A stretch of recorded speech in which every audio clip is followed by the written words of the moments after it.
State Senator from Baldwin County is proposing a bill to take millions of dollars from the Alabama Department of Archives and History after an LGBTQ presentation was held there last month.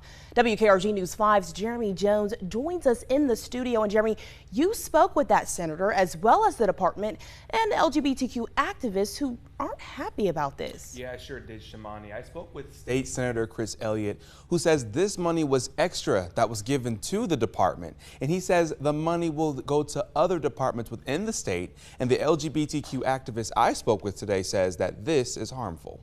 $5 million.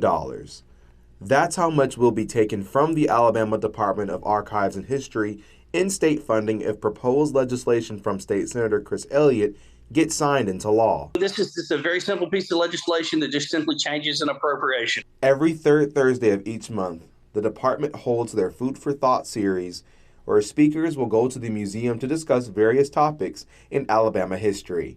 As a part of that series, the department held a presentation to discuss LGBTQ history last month. Senator Elliott says he asked the department to not hold the presentation. A number of my colleagues and I just simply had some issues with that. The problem is that we don't believe that that things that happen in folks' bedrooms ought to be the topic of conversation or really the underlying issue for conversation. LGBTQ activists such as Brian Friend-Mayor with LGBTQ of Mobile Bay says Elliott's view is inaccurate. I think it's wrong to think that LGBTQ equals adult material.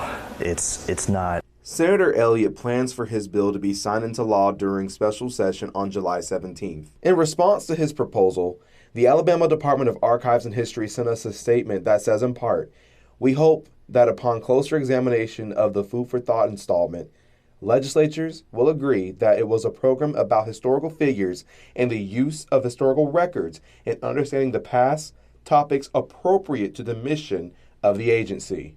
Friend-Mayor hopes the bill doesn't get signed into law, as it could harm those looking to learn about their history. It's important for everyone to know all of our history. The good, the bad, ugly, the parts that you disagree with, the parts that you do agree with, is all history. And so any attempt to try to erase history, I think, is bad for Alabama.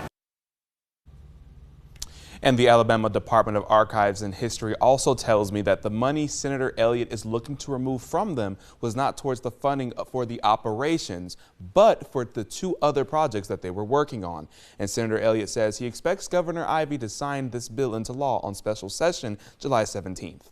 Reporting in the studio tonight, Jeremy Jones, WKRG News 5.